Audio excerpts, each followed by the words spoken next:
It's a beautiful afternoon on the homestead. It's a Saturday. I'm the Frugal Gardener, and this is my homesteading journey. Please subscribe if you haven't already. This is my documentation of transforming this land, which originally looked a lot like that over there, into a livable, full-fledged homestead. I haven't made as many videos as I would like, but I promise I will catch up.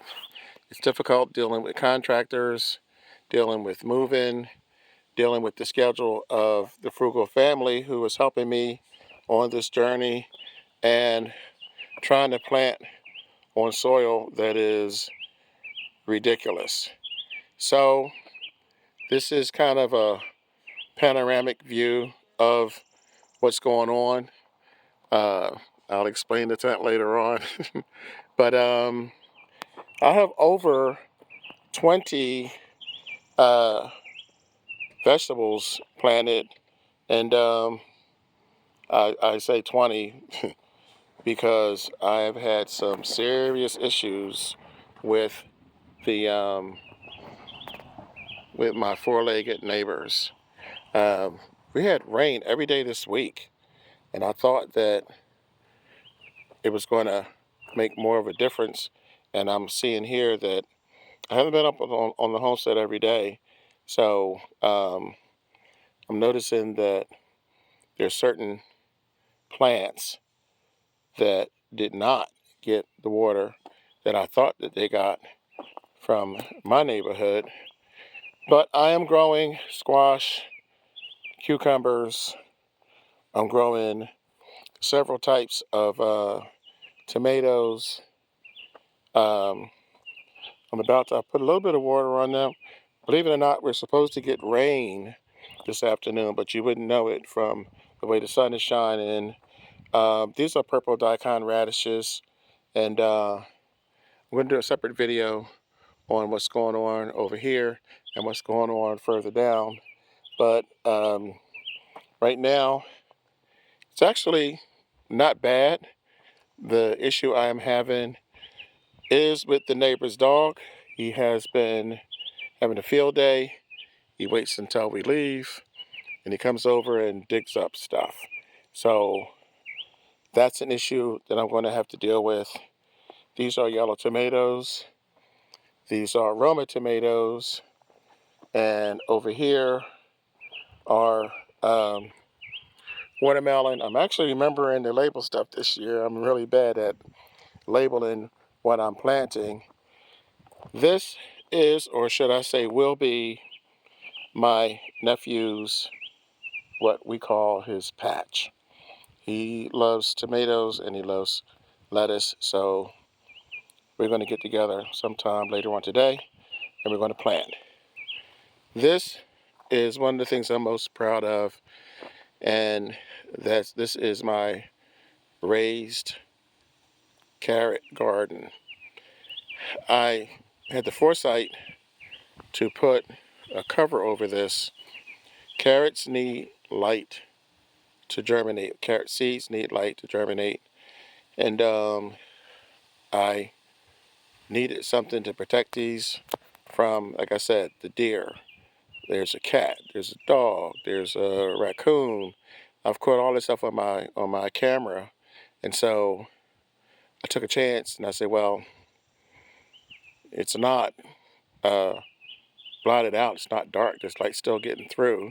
And I peeped under it a few minutes ago, and yes, I'm so happy. The seeds are germinating.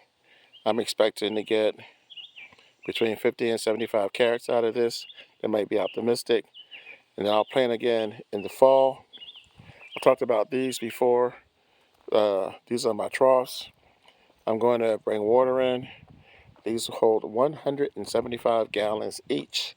So that's going to be over 500 gallons of water. So I'm real happy about that. Also, I have more uh, plants over here. Um, did I do these already? Yeah, I think I may have. Oh boy, okay. These are all cantaloupes. I thought so, but I wanted to be 100% sure. So I did that row back there. Now I'm doing this row up here. And I'm working my way down.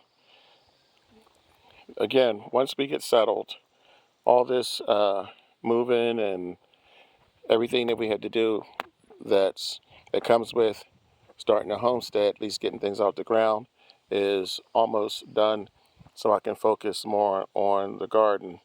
You can see how this is fairly dry, and I'm kind of stumped. Like I said, rained every day. So these are the purple daikon radishes. Takes about 40 days for those to grow. And these have been recently transplanted, transported. These are black mission figs. I learned about these from Lead Farmer 73. We had fig trees, but not these type of figs. So I am excited also about those. Moving down this way, my goal was to plant 100 potatoes. I fell short of that, but that's okay.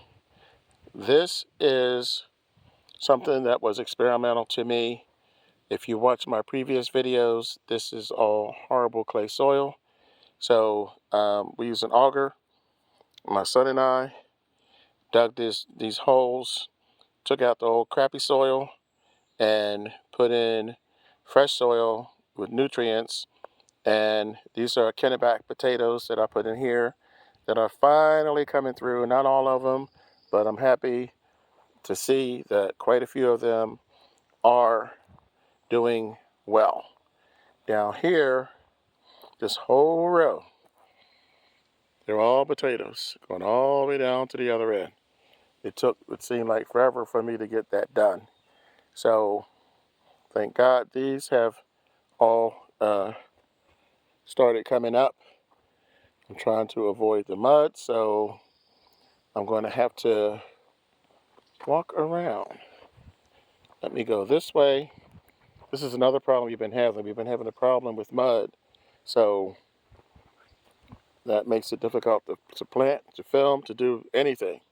All right, so now we're on the other side. This is the view from the house of everything that's planted on the lower level. There's the potatoes going all the way down. This is another thing that burns me up. These are clearly from the deer. They'd come through here many times before. Again, I see them on my cam. They haven't bothered anything. Then all of a sudden, guess they got hungry, and you can see what's going on here. And for some reason, they stopped here. But that doesn't give me any encouragement because they can always come back.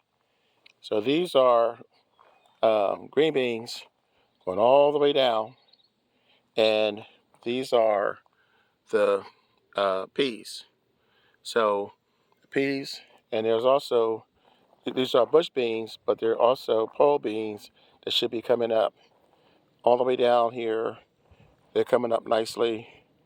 And again, you see the potatoes starting to come up behind them.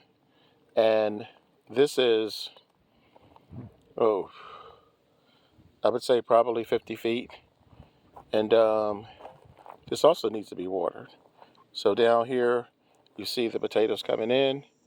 And the goal is to have enough potatoes to last me for the winter between the potatoes and the sweet potatoes that I haven't shown you guys yet.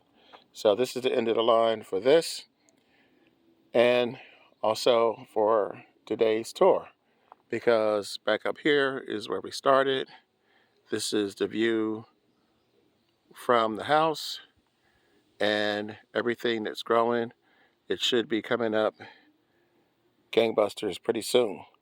So what I am going to have to do is start to cover some of these things because I'm not planting food for the animals. I'm planting food for the humans, the two-legged ones. So I'm going to get on that. I'm going to find my nephew. We're going to plant his garden.